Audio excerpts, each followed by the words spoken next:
Hello, thank you, welcome. It's so wonderful to have you all here on this very snowy afternoon. I wasn't sure if people were going to make it, so thank you for taking the time. It's my great pleasure to introduce Dr. Robert Alexander Innes to all of you. This event, it's being co-hosted by the Department of Sociology and Anthropology, the School of Indigenous and Canadian Studies, and the Indigenous Policy Admin program.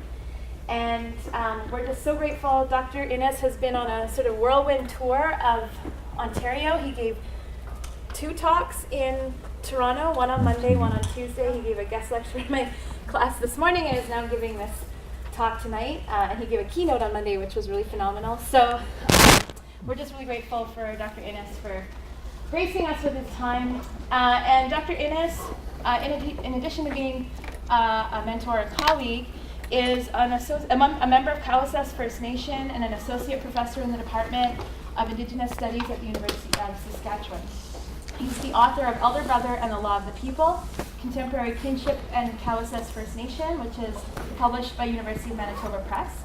He's also co-editor, along with Kim Anderson, of Indigenous Masculinities, Legacies, Identities, Regeneration, also by University of Manitoba Press. And he's a co-editor with Dr. Jennifer Dacey and I on a book project on Indigenous celebrity, which will also probably be coming out with University of Manitoba Press. So, so it's a great pleasure to introduce Dr. Innes here. Thank you for joining us here in unceded Algonquin territory and just sharing your knowledge with us. So.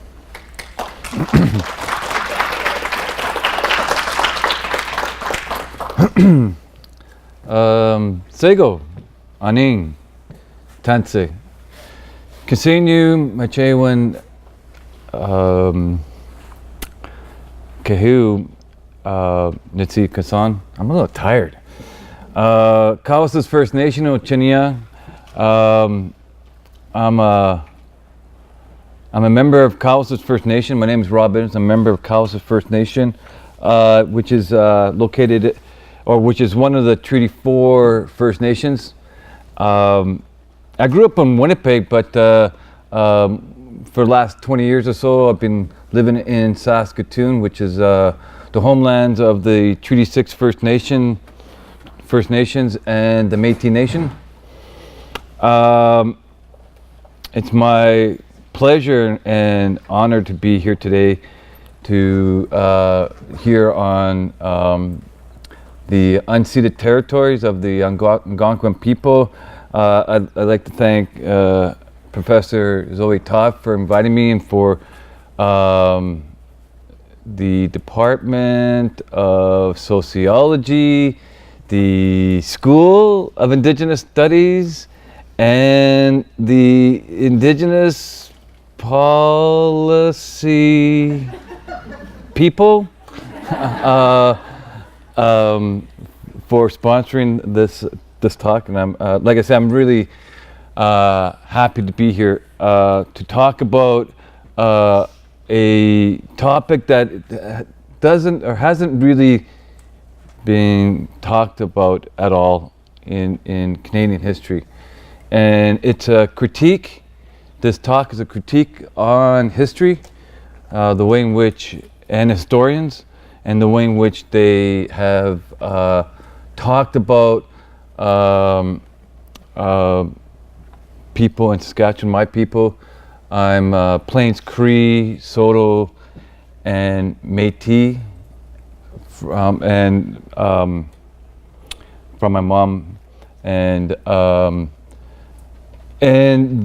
what I'm going to talk about is genocide, and really the genocide that it was the foundation of the founding and the settling of the province of Saskatchewan, which, as we know, and hopefully people here do know, of the events that are taking place in Saskatchewan right now in North Battleford, and which is a continual legacy of the colonial genocide that is acted upon Indigenous people in my territory, where I'm from. The title of this talk, I can't remember what the title of the talk is. Anybody remember? Indigenous history, or Indigenous people history and genocide. No. No. Something like that. Indigenous people, history, genocide in Saskatchewan. Okay, let's go with that one. That's the talk, the title of the talk. Okay, now time to get serious. Okay. I'm a little loopy. Holy. Okay, here we go. As a result of the calls to action released by the Truth and Reconciliation Commission, the TRC, the notion that Indigenous people endured cultural genocide has garnered much discussion. For many who point out to the number of children who died in residential schools, the use of cultural genocide waters down the impact residential schools had on Indigenous people, as cultural has come to be seen as a lesser form of genocide. For them, residential school was outright genocide. The term cultural genocide for Raphael Lemkin, who coined the term genocide, did not refer to a lesser form of genocide, it was just another genocide that leads to the destruction of people, which was Lemkin's original meaning of the term. According to Benvenuto,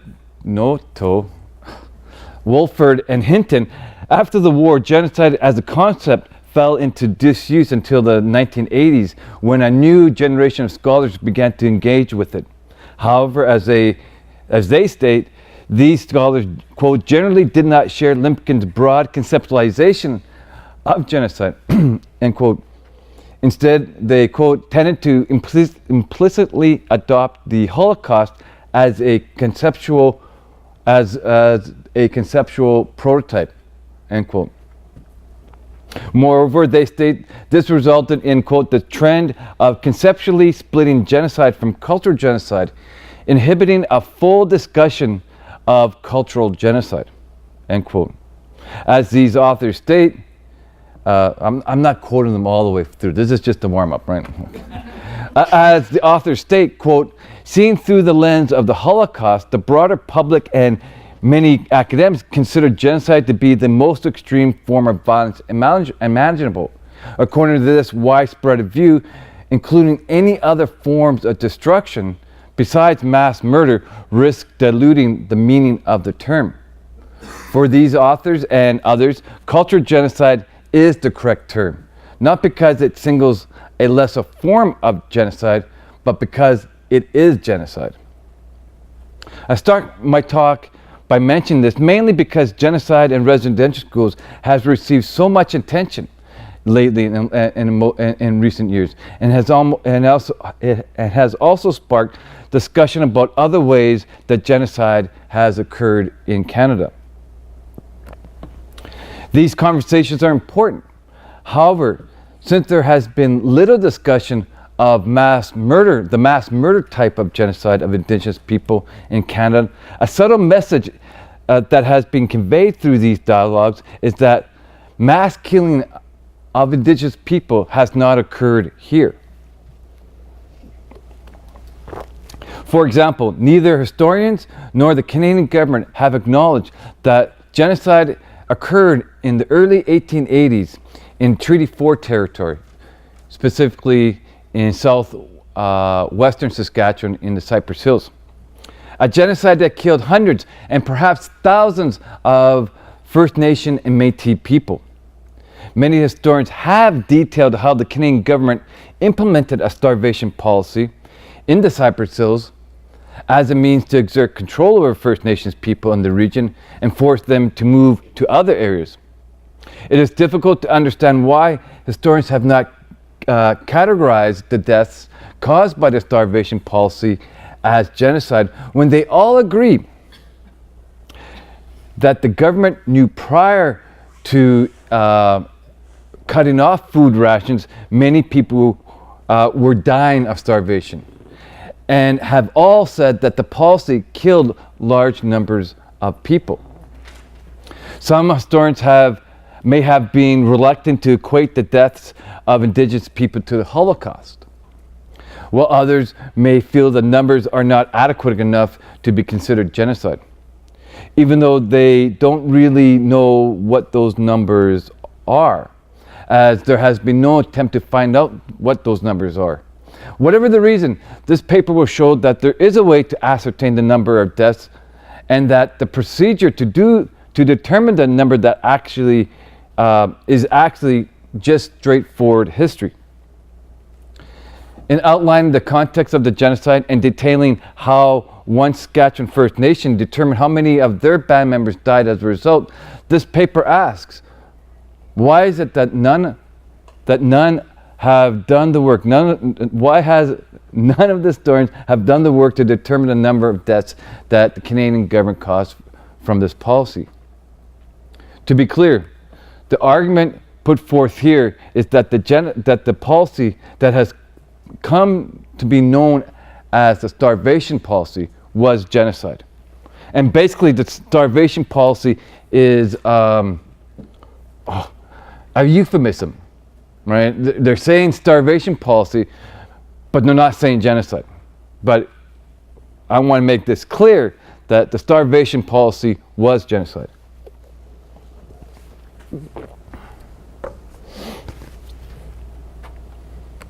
By the late 1870s, many chiefs in Treaty 4 and Treaty 6 region, signed in 1874 and 1876 respectively, had become dissatisfied with treaty implementation. Few chiefs had selected reserves, but instead gravitated to the Cypress Hills in search of the last buffalo herds. As complaints about the lack of treaty implementation increased, the standing of outspoken chiefs such as Big Bear, Little Pine, Pie Pot also increased among the Saskatchewan bands.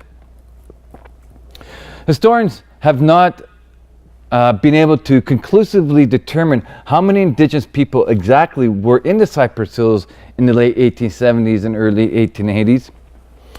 Maureen Luck states that over 4,000 followers of Big Bear and other chiefs went to the Cypress Hills, with thousands of others from Treaty 6 and Treaty 7 going there to obtain rations.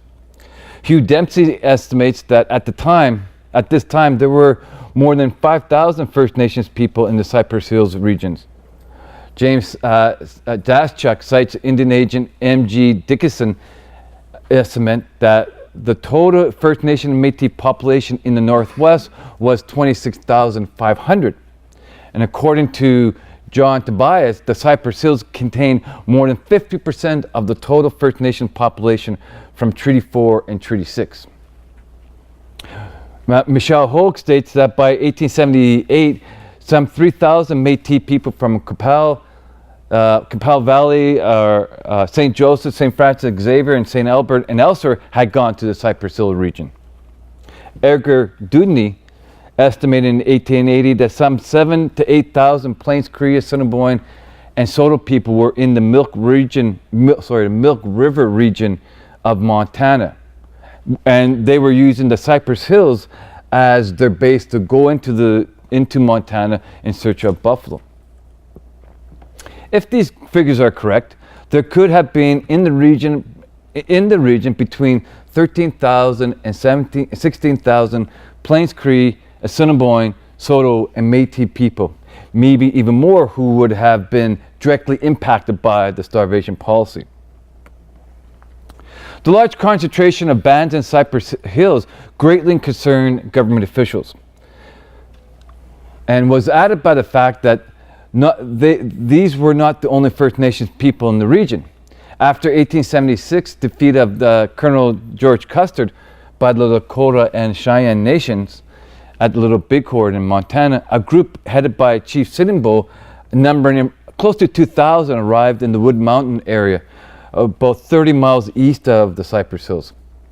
A year later, some 100 people from Chief Joseph's Nez Perce band managed to elude the U.S. cavalry and cross the Canadian border to reach the Cypress Hills. In addition, west of the Cypress Hills was the Blackfoot, Bloods, Sarcesa, and Piegan of the Blackfoot Confederacy. The large population of First Nation and Métis people in the general area caused great concern for the government.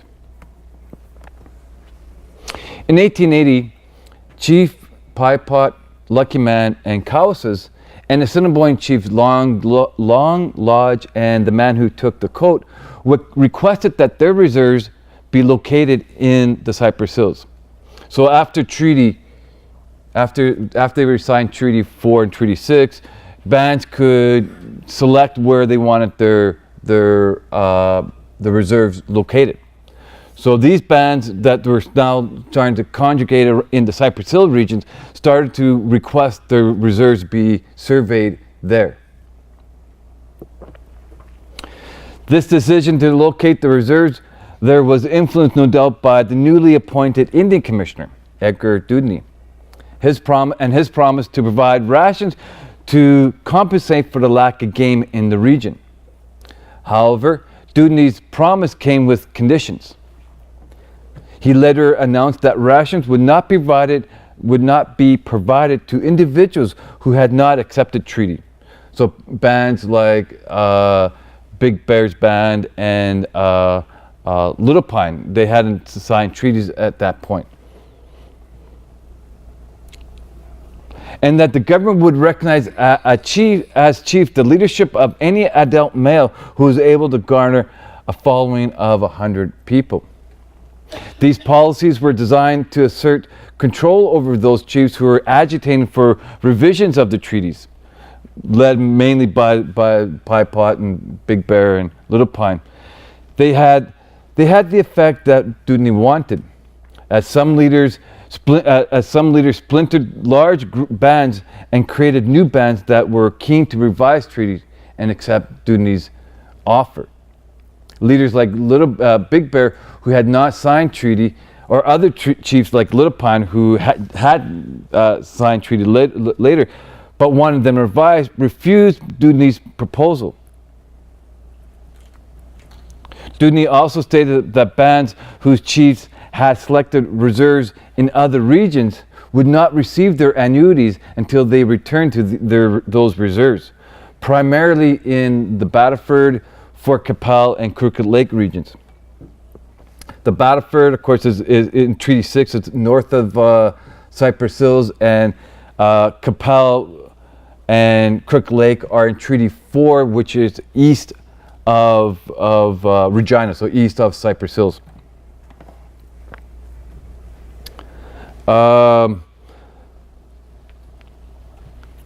So this was a means to try to make the bands in the Cypress Hills vacate the area.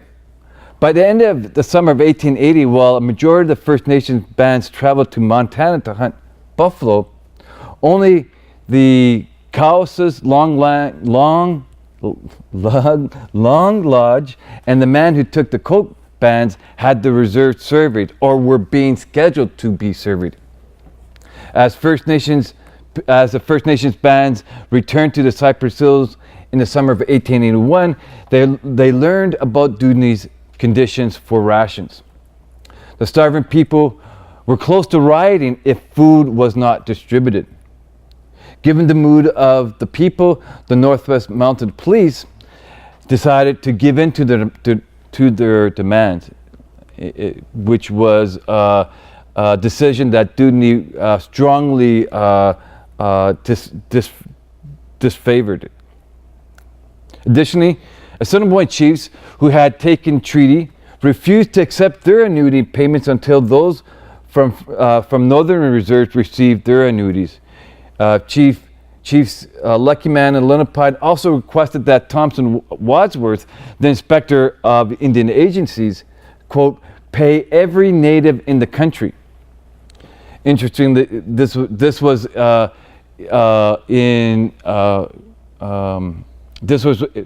referencing not only the First Nation bands, but also referred to their Métis relatives. These tensions convinced Dewdney that the government could not afford to allow a large concentration of people in the region. Dewdney therefore decided to close the agency farms, relocate farming structures, and not survey the Cypress Hills reserves that had been promised to various bands, including bands whose members had already started to farm the lands, including Chief Cowses. Of course, Cowses is my band. Even more significantly, Dewdney decided to close Fort Walsh, which had acted as the distribution center for food rations. Together, these decisions instigated a policy of starvation aimed at subjugating the chiefs. And that kind of is born, that notion of subjugating the chiefs is a term that's borrowed from John Tobias in his foundational article, The Subjugation of the Plains Cree. Dewdney did, however, allow annuity payments at Fort Walsh in November 1882. Nevertheless, the Indian agent Allan MacDonald, who would later become the Indian agent at Crooked Lake, expressed his desire to punish the Indians, and he gave them barely enough rations to survive. Dewdney's starvation policy had a devastating effect on First Nations population. Chief Big Bear had been forced to move his band to the Battleford region to establish his reserve. His 21-day journey was arduous, as a majority of the 550 people had to walk. Hugh Dempsey, in his book about Big Bear, provides an account from Big Bear's granddaughter of her experience on the journey. Quote, "The trek of our former home was a hard one to live through because of the lack of food and scarcity of game. We traveled forever northwards and ran into severe storms. Deaths were numerous. We stopped only briefly to bury our dead. Amongst the victims were my mother and sister." End quote.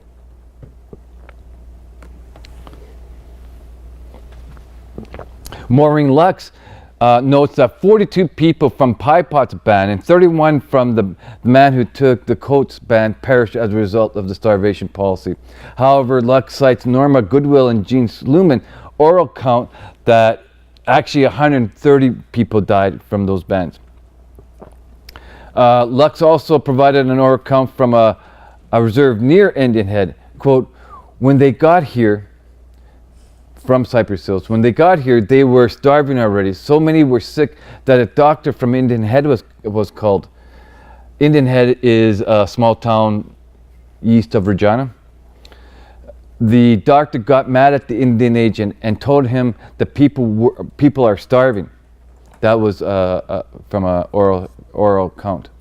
Dewdney, in his report to the Department of Indian Affairs, was pleased with the result that his starvation policy had. Quote, "I look upon the removal of some 3,000 Indians from Cypress Hills and scattering them through the country as a solution of one of our main difficulties, as it was found impossible at times to have such control as was desirable over such a large number of worthless and lazy Indians.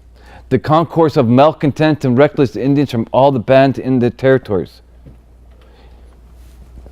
Indians already on the reserves will now be more settled, as no place of rendezvous will be found where food can be had without a return of work being extracted. A fact which tended materially to create much discontent among those who were willing to remain on the reserves, as well as to increase the laborious duty of our agents." End quote. From Dewdney's celebratory tone, it becomes abundantly clear that he viewed the famine and death experienced by Indigenous people as an efficient mechanism to achieve his goals.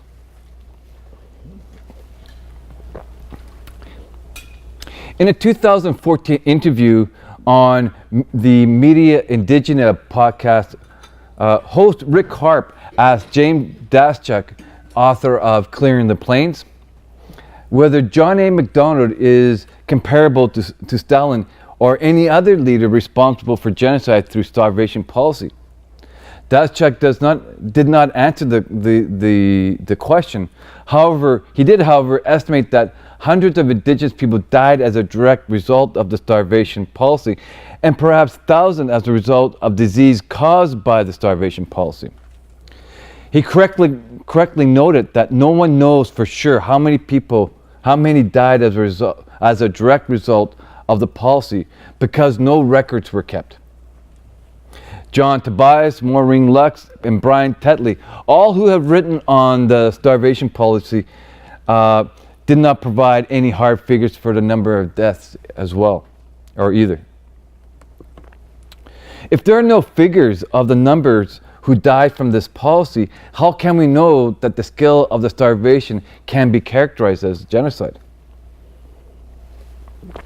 Even though Tobias, Lux, Daschuk, and Tetley all discussed the deaths that occurred, none of them, or any historian or genocide study scholars, has been willing to use the term genocide in reference to what occurred in Cypress Hills or in Treaty 4 and Treaty 6 territories as a result of the starvation policy. According to Andrew Woolford, there have been some who have been critical of Daschuk for not using the term to describe what happened. Woolford defends Daschuk for not forcing the terminology into this context. Quote, "However, I do not believe this is a criticism that needs to be made. The fact that scholarship such as Daschuk's is emerging to shed light on the complicated stories of destruction, resistance, and resurgence that mark Canadian history is most welcome. Indeed, because Daschuk does not set himself as both prosecutor and judge, and instead allows the historical record to tell the story, this is a more convincing intervention in these debates than those who seek to impose a rigid Holocaust analogy onto the Canadian context." End quote. There are few shortcomings with Woolford's defense of Daschuk. First, Daschuk's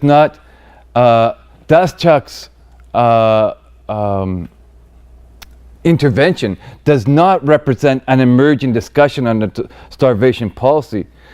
As Maureen Lux states, quote, Daschuk recounts the now familiar narrative of how the Canadian government ignored its treaty promises to provide assistance and manipulated the delivery and distribution of food to further its colonizing agenda.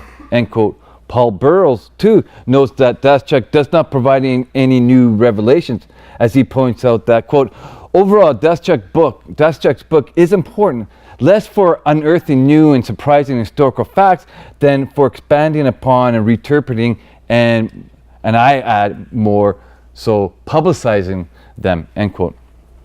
Though Daschuk offers little new in his book on the starvation policy, he does attempt to exonerate the Indian Commissioner and the Northwest Territories Governor Edgar Dooney from any wrongdoing. Clearly, his book has reached a much larger audience than previous scholars' works on the topic. Also, contrary to Woolford's assertion, historical records cannot by themselves tell a story. They need a historian to mold the documents in a way that allows them to craft a story that conveys certain messages. Historians assess the documents and make certain judgments about them. That is their job. Therefore, the relationship between historians and the historical record is not passive, but rather one where historians actively and purposefully deploy historical documents to convince readers of the validity of their argument. Woolford's dismissal of criticism against Daschuk for not calling the deaths caused by the starvation policy genocide may apply to activists and to general readers. However, no scholar has ever used the term genocide to describe the deaths at Cypress Hills, let alone connected it to the Holocaust.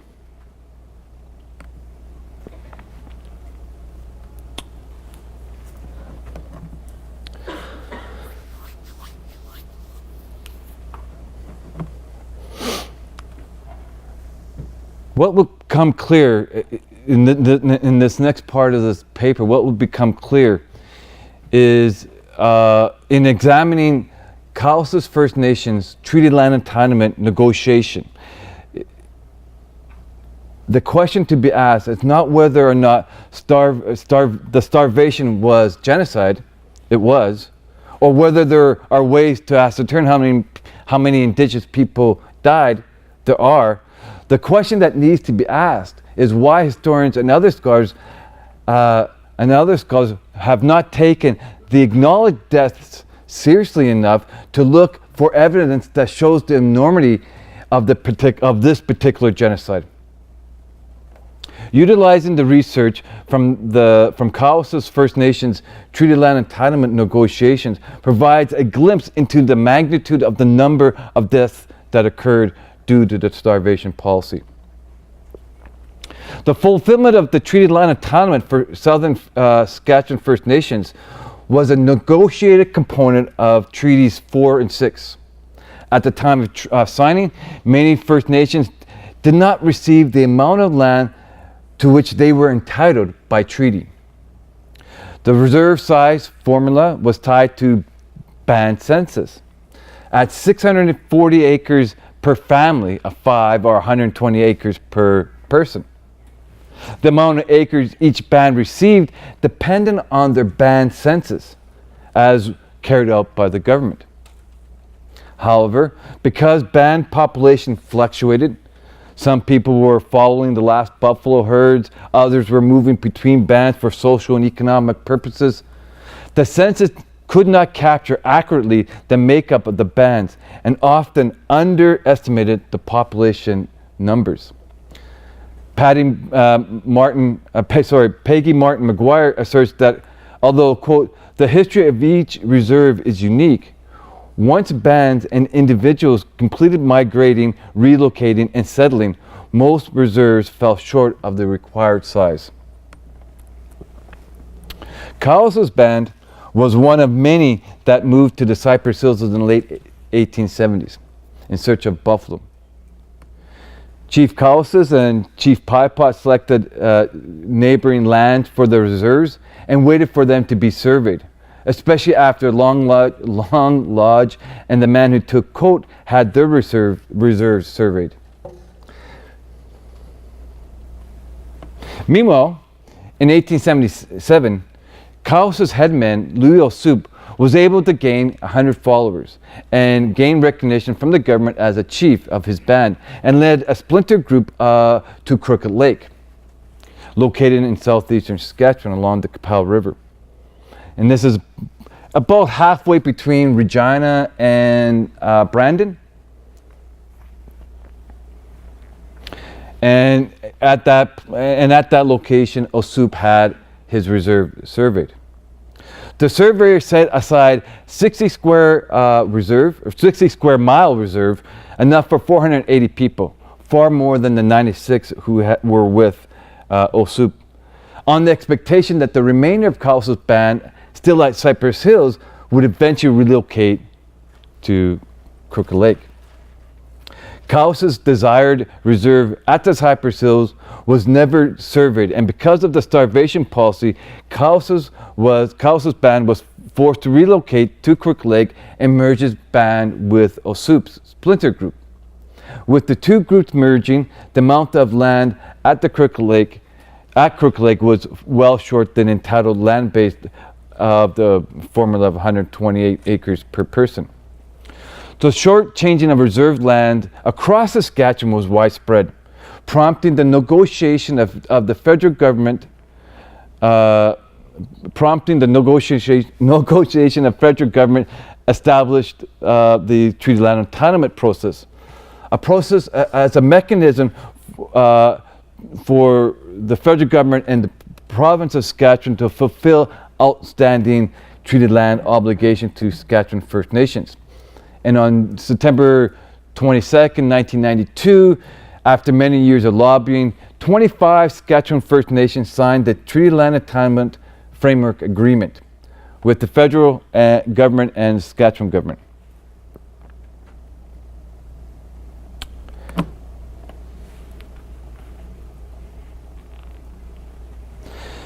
Now, in order to be included in the framework agreement, a ban's claim had to be validated by the Indian Affairs. For Cowessess, the process of validating its TLE claim was long and complex. By the late 1980s, after many years of lobbying, Indian Affairs conceded that Cowessess did have a shortfall in allotted land. But in order to be eligible for validation, the band had to meet certain criteria. Terence Pelche, who was the Treaty Land Entitlement Coordinator during the negotiations and later became the chief of the band, noted, quote, "It was not enough to find 10, 20, or 50 people. It had to be a significant shortfall to qualify as a validated claim," end quote. Indian Affairs used the annuity pay lists to substantiate the TLE claims. So the pay list is where the annuities, you have your $5 a year, right? That's the annuities. And in Cowessess' TLE claim, a problem arose regarding which years were to be used to substantiate the population.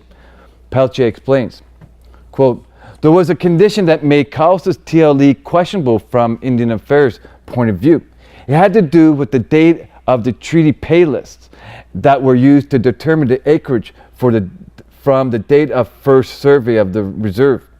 Whatever year the reserve was surveyed, that was the year that the pay lists were counted against the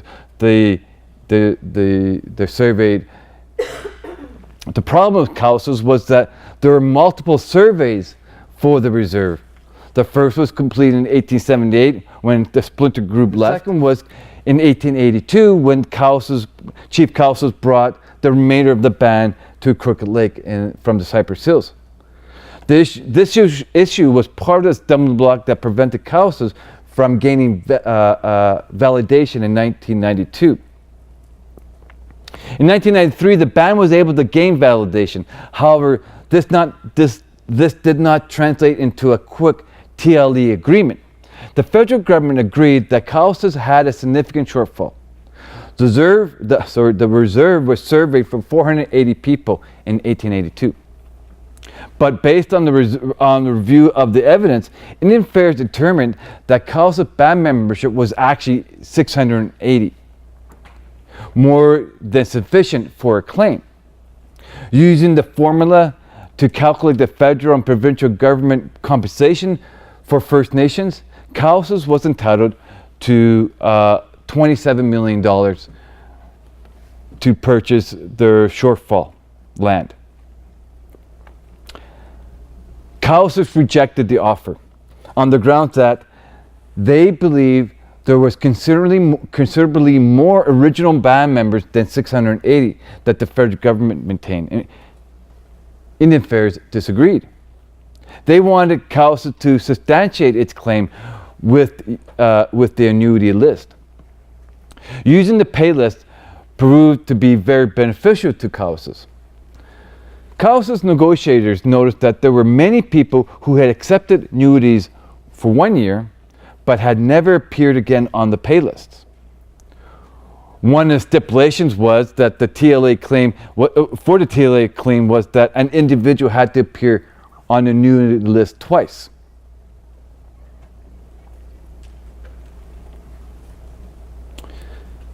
So not just twice, but in consecutive years, or in 2 consecutive years. Cowessess argued that these people did not appear the second time because they had died. Indian Affairs speculated that the people might have gone to other bands, taken Métis script, or left Canada entirely to join relatives on American Indian reservations in Montana or North Dakota. Cowessess researchers determined that the people in question did not appear on any other band list in Canada or in the US, nor in the script records. They also found no trace of them in the records of the Hudson's Bay Company, which would have been an important source of income for First Nations people. Cowessess concluded that their disappearance from the historical record must have been linked to Dewdney's starvation policy. Pelche explains, Cowles's position regarding the pay list and duties policy. Quote, Cowles claimed that these people died on the prairies during the years between treaty payments. It was federal government policy at the time to withhold food or ration to certain Indians. And Cowles's claim was that the Indians starved on the plains because of it. We argued that the federal government should not benefit in that case because it was their own policy that killed them, and that they can't benefit now by not paying Cowles's land benefit because Cowles's members were dead and couldn't show up for treaty pay list counts, end quote. The government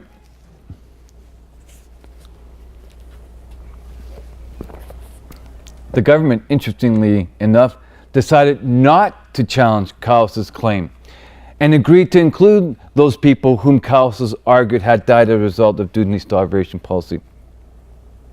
However, after undergoing the time-consuming work of reviewing each name individually to determine the merit of their inclusion on Cowles's list after undergoing the time-consuming work of reviewing each name to determine the merit of their inclusion as Cowles's members, Indian Affairs proposed half of the remaining names of Cowles's list without the review process. Basically, the federal negotiator was under intense pressure. The numbers were going up and up and up, and the federal negotiator was under pressure by the federal government because this was not this claim. The amount of the claim wasn't what was budgeted for. The benefit for Cowles was that it fast-tracked the agreement and guaranteed a large settlement. Cowles agreed. Peltier concluded, quote, in that sense, Cowles negotiated the TLD as opposed to hard numbers being the formula. End quote. Cowles' TLD settlement then was based on a negotiated population of 804, though the band officials estimated that the population was as much as 1,000.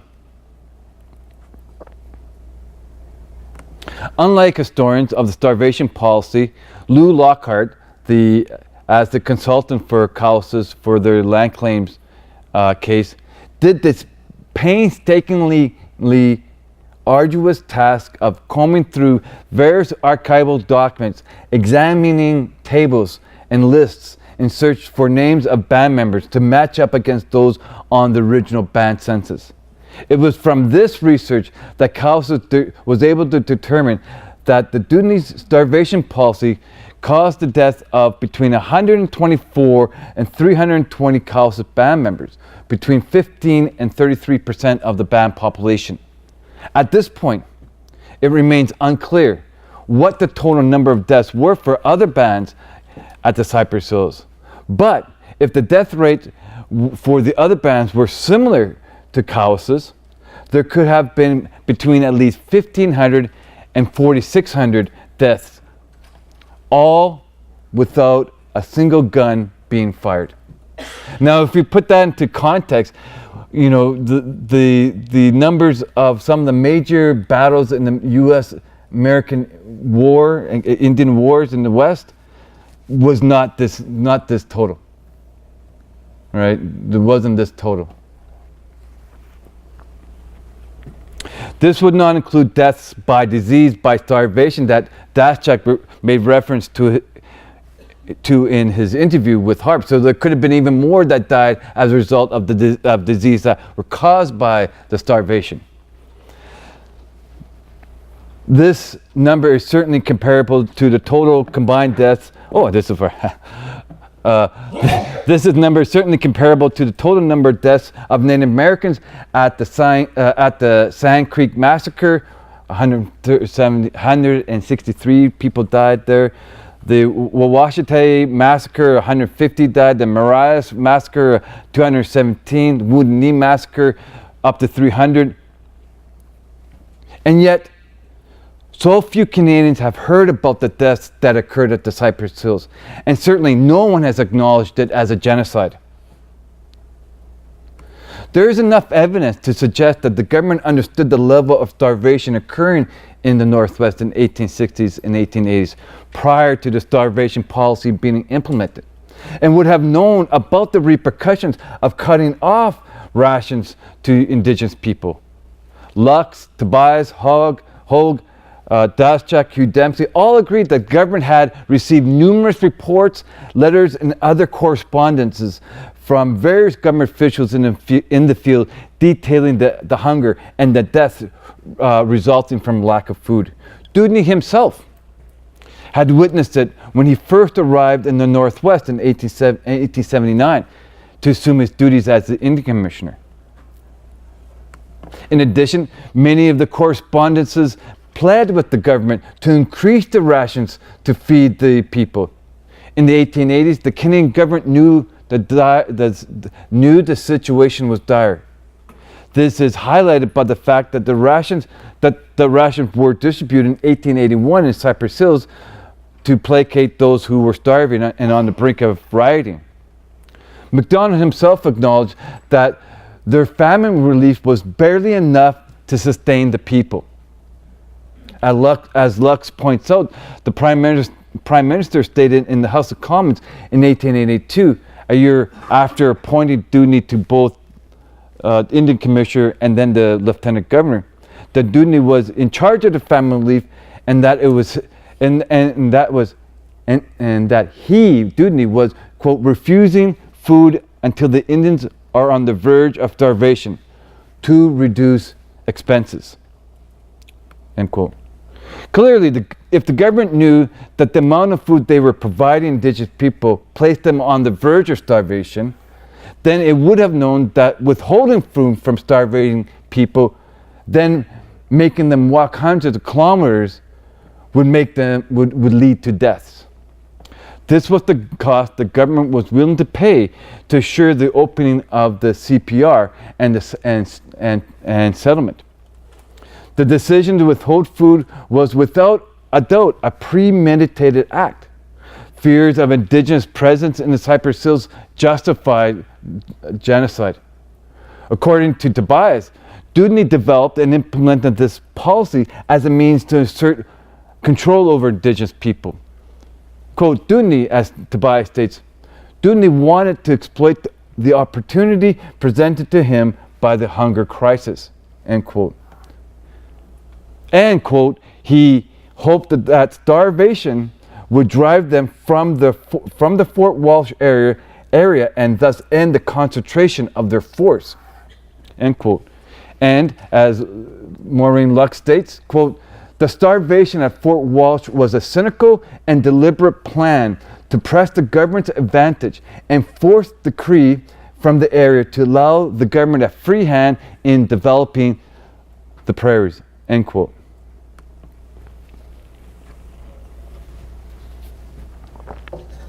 Since the government accepted Cowles' argument that Canada could not benefit in the 1990s for the genocide it inflicted upon Cowles' members in the 1880s, it also cannot claim ignorance of genocide it enacted on all Indigenous people in the area. Nonetheless, it has chosen to remain silent. This silence, prior to the signing of the Treaty Land Entitlement Framework Agreement in 1992, and afterwards, meant that no other First Nation had the opportunity to employ the starvation policy argument in their treaty TLE negotiations. This no doubt favored the government by minimizing its payments to its TLA claim settlements. The Canadian government knew what it was doing in the 1880s, and then chose not to acknowledge it since at least the 1990s, and even then not publicly.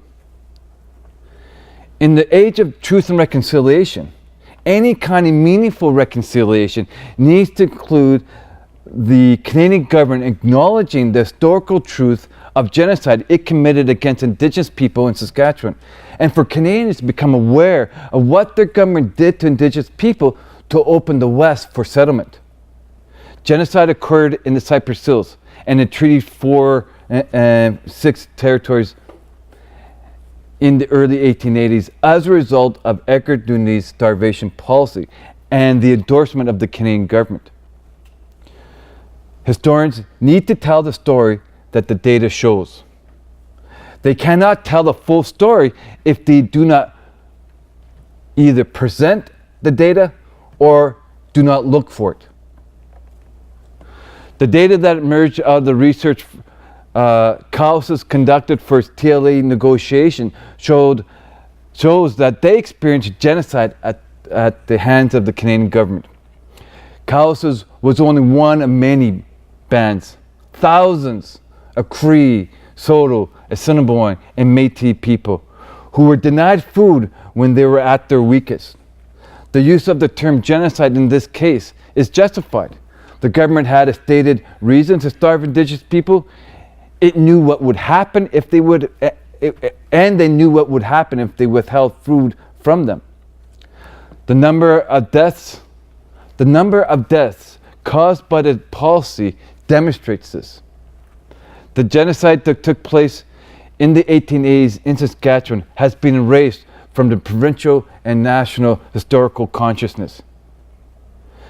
Sometimes decolonizing history does not mean, as Woolford and Benvenuto suggest, for decolonizing genocide studies, opening, quote, space for alternative epistemological and ontological frameworks, end quote, but rather it could simply mean historians asking the right kinds of questions and looking in the right places for the answers.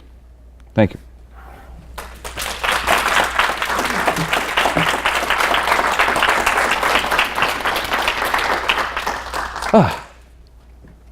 So, here we are.